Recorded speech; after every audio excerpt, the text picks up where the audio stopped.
I think if I could correctly follow what you asked me was that what is the greatest challenge right now for restoring this cross-border movement of people and various goods and of course other things. You see, the COVID-19 pandemic, it has gravely wounded the world economy with serious consequences, impacting all the communities all across the world and individuals. It has also hit supply chains and it has therefore impacted trade and development in a major way. Moving rapidly across borders along the principal arteries of the global economy, the spread of the virus has benefited from the underlying interconnectedness of globalization, catapulting a global health crisis into a global economic shock that has hit the most vulnerable the hardest. Dr. Pradhan, you hear me? You're back. In the context of public health, I would, since I look after health and science and technology, I will be focusing more on the public health side of it. And I would say that in the context of public health, clear, transparent, and timely sharing of crucial information on public health emergencies by undertaking rapid risk assessment and disseminating the risk. This is the key to striking a balance between public health and trade and also travel. Conducting such risk assessments would entail rapid analysis of causative agents, their origin and transmission dynamics, geographic spread, the pathogenicity of the disease, the population and age groups which are affected, the associated fatality, the potential impact on health, livelihood, and also the economy.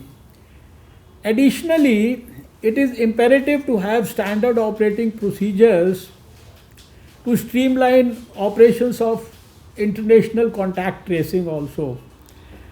In the context of COVID-19, detection of mutant variants in some of the countries, which has led to resurgence in cases, this has emerged as another impediment in dialing down the existing travel and trade restrictions that countries have put up in a bid to restrict the spread of COVID-19.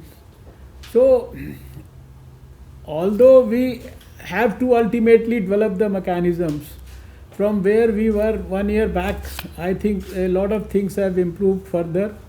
But certainly we have to act with a lot of patience also and with a lot of meticulous precision and vision and take care of the whole issue in a very, very, I would say,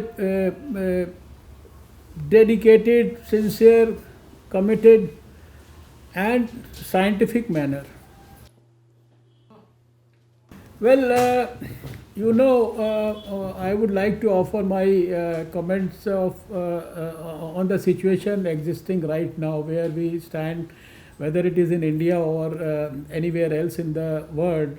Though the International Air Transport Association and a few countries in Europe are they already pondering on the idea of a COVID-19 vaccination-based immunity passports or a travel pass in a bid to ease travel restrictions. I personally feel, and I would say that all the medical professionals and scientists will also have the same feeling, that it is a bit too early to talk about the same. Though clinical trials have already suggested that the vaccines are effective at preventing one from getting seriously ill, there are still, critical unknowns, such as we really don't know whether about the efficacy of the vaccination in reducing transmission, also the duration of immunity after vaccination, and also the efficacy of the vaccine against the emerging variants of SARS-CoV-2 virus, etc. So, in So view just to of be, just to be clear, Minister, so you think it's really too early to talk about vaccine passports as they're known? you see, I think in view of the above that I mentioned just now, we are of the view that we may have to wait for some more time for evidence to emerge to take further decision on this matter. Further, as How regards, soon do you think that would be? How quickly do you think we could get to a point where there's an integrated system?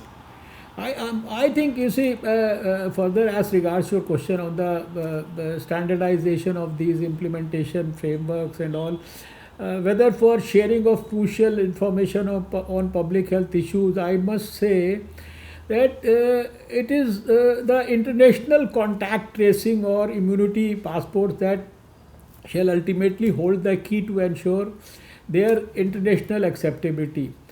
Such frameworks should be used on sound principles of equity and privacy.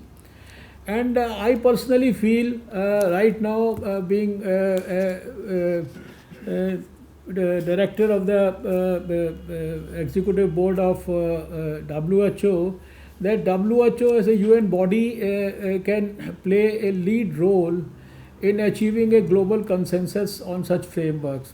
And then I would say that developing such cross-border mobility experiences will require cooperation between the health sector as well as aviation, travel and tourism sector stakeholders.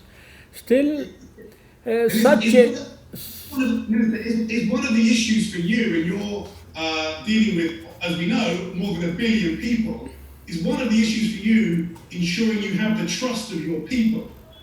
You see, we have enjoyed the trust of 1.35 billion people in a big way, and under the leadership of our Prime Minister Narendra Modi ji, you see, the whole country and the whole society stood like a rock behind him, and every appeal that was made. So the whole country has a lot of confidence in what the government does, because we have involved everybody. It has been a total government, total society, and everyone in the society, all stakeholders, whether the industry, corporate sector, scientists, professionals, everybody has been on board. So I Go on, finish up, please.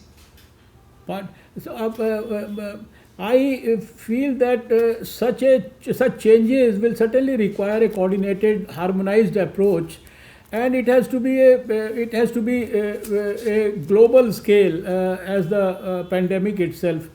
Definitely, I think that timing is of the essence to prevent further harm to economies and make travelers comfortable with travel.